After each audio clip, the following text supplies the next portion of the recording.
So hello guys, it's Echo again. So in this video, pag-aralan natin ang about introduction to linear equations. So in this lesson, matututunan natin yung mga basic definitions ng linear equation, how to solve systems of linear equation by elimination, and types of solution. So in our first example guys, we have 2x plus 3y is equal to 6.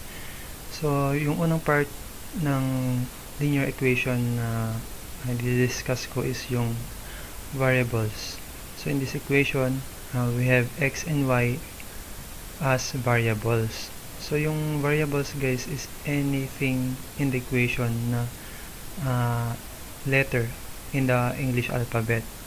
Kaya ng x, y, and z.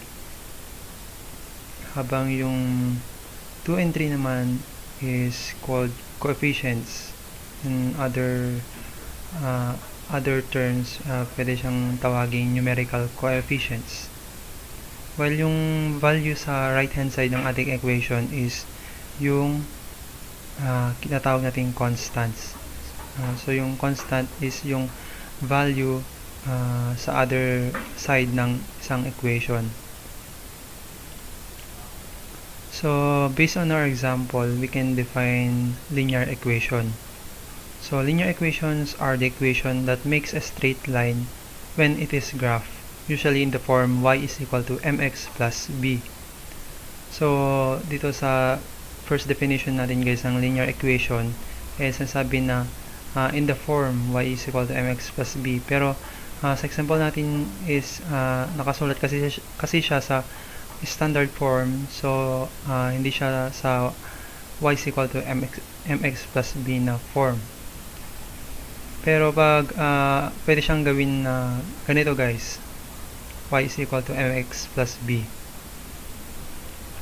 So other condition is this equation makes a straight line. So pag nagplot tayo ng mga points sa x at nakuha natin yung value ng y, tapos plinot natin yung mga coordinates dun sa ating Cartesian plane, makikita natin na yung graph niya is straight line.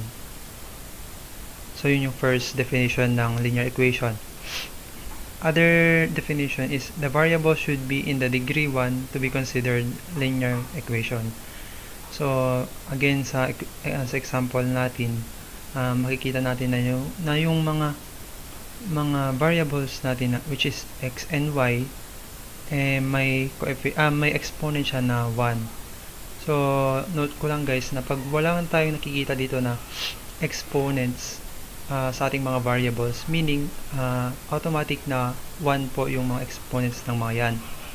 So yan po yung second definition ng linear equations na the variable should be in the degree 1. So meaning the variable should have exponent of 1. So let us have an exercise in determining linear equations. So first example natin is 4x plus 8y is equal to negative 24. So is this a linear equation? Answer is yes, it is a linear equation. Bakit? Kasi una, the variables have exponent of 1. Kaya sinabi ko kanina, pag yung x and y natin wala tayong nakikita na exponent, meaning naka-indicate dyan na 1. So yan yung yan yung rason kung bakit natin nasabi na ito ay linear equation. So second example, 6x plus 4y cubed is equal to negative 10. So, is this a linear equation?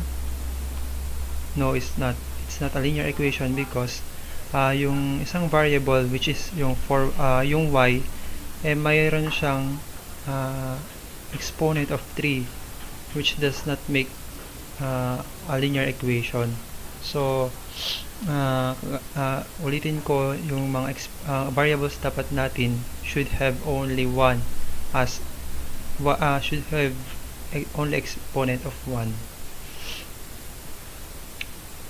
So third example natin, x plus y is equal to 6. So this is a linear equation because we have variables, we have two variables and their exponents are 1. And our last example, 2x squared plus 4 is equal to 0. So this is not a linear equation because our variable x has an exponent of 2. So ito po yung hindi yung rason kung bakit hindi ito linear equation. So based from our examples guys, yung linear equation lang is yung first and third examples. At mapapansin niyo na yung mga variables natin dito, x and y mayroon siyang exponent of 1. So yung susunod naman na discuss ko is how to solve system of linear equation using elimination. So first we should define what is a system of linear equation. So based on the definition, systems of linear equations are a group of two or more linear equations, meaning meron yung mako-consider lang siya na system of linear equation kung meron siyang two or more equation. So here is an example. X minus y is equal to 11 and 2x plus y is equal to 19. So pwede nating i-solve yung solution niya guys through 4 methods, yung common methods, which are elimination, substitution, graphing, and matrix. Pero in this video, we will only focus on elimination. So kakopy natin yung example natin. So x minus y is equal to 11 and 2x plus y is equal to 19. So ang goal natin sa elimination method is to remove one variable. So dito pwede natin, sa example natin, pwede natin tanggalin yung variable y kasi negative y plus positive y is equal to makakancel siya kasi different signs sila. So pag nakancel na sila, pwede natin silang i-add. So x plus 2x is equal to 3x at 11 plus 19 is equal to 30. So yung remaining na lang is 3x is equal to 30. At yung pwede silang ma-divide ng 3 to get the value of x. So we have x is equal to 10. So yan yung step 1. So yung step 2 naman, kukuha tayo ng equation. Pwede yung equation 1, pwede rin yung 2, pero dito sa example gagamitin natin yung equation 1. So i-copy natin dito, x minus y is equal to 11, and then isa-substitute natin yung value ng 10 dito sa first equation. So magiging 10 minus y is equal to 11. Tapos pwede tatanggalin natin yung 10 dito para matira na lang is yung variable y. So mag minus 10 tayo sa both sides ng ating equation. So magiging makakancel yung 10, then i-bring down natin yung y, tapos 11 minus 10 is equal to 1. So yung y is negative pa, so pwede pa natin tanggalin yan. So ang gagawin lang natin is i-multiply yung both sides by negative 1 so that we can produce a positive value, positive y, variable y. So we have y is equal to negative 1. So yung solution dito sa ating system of linear equation is 10 negative 1, 10 comma negative 1. So yan yung isang method to solve solution of linear equation. So next is pag-uusapan naman natin yung types of system of linear equation. So first we have inconsistent system, meaning we have no solution for this particular system. At yung consistent system naman na divide sa 2, which we have unique solution and infinite number of solutions. So sa no solution, meaning we have no point na makakasatisfy sa ating system. So no solution means that there is no answer to the equation. It is impossible for the equation to be true no matter what value we assign to the variable. So we have 2x plus 3y is equal to 10 and 2x plus 3y is equal to 12. At kahit anong values na i-substitute natin sa x and y, magkakaiba pa rin yung end result. So for example, gagamit tayo ng value ng x which is 0. So ipag-substitute natin yan sa both equations, ang result ay magkaiba kasi dito magkaparehas sila ng mga values, pero dito sa constant nila magkaiba.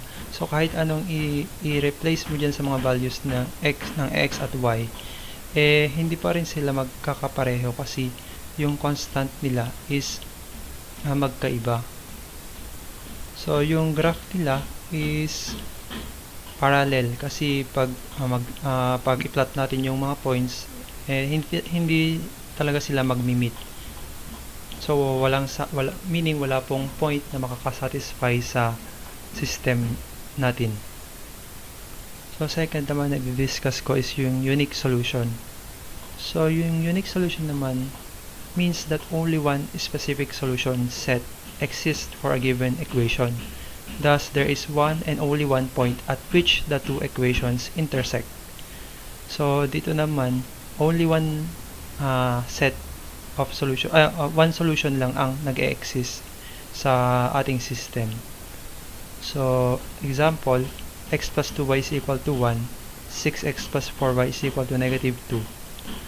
Pag sinubstitute natin yung negative 1 and 1 na point sa ating equations, ang magiging result is 1 is equal to 1 and negative 2 is equal to negative 2, meaning na-satisfy niya yung system natin. Pero pag tumingin kayo ng iba pang mga points, tapos in-replace nyo dyan sa ating mga equations, hindi na sila magiging equal. Ito lang po yung magsasatisfy sa ating equation. So yung graph is intersecting because yung mga equations natin is may isa lang na point na makakasatisfy sa kanilang dalawa. So sa infinite number of solutions naman, it means that any value for the variable would make the equation true. So meaning there are infinite number of solutions here. So for example, 6x plus 2y is equal to 8 and 12x plus 4y is equal to 16. Pag i-multiply natin yung 2 sa ating first equation, yung end result magkaparehas na sila sa ating second equation. At kung nakita natin na magkaparehas sila including its constants, then masasabi na natin na infinite number yung solutions nila kasi pag nag-substitute ka ng mga points dito, yung value ay magkaparehas sila dito sa second equation. So yun yung magdetermine kung yung system ba is mayroong infinite number of solutions. So yung graph nila is embedded with each other. So that's all for now, guys. Kung nagustuhan nyo yung video, please like and subscribe for more content about linear algebra. Thank you and God bless.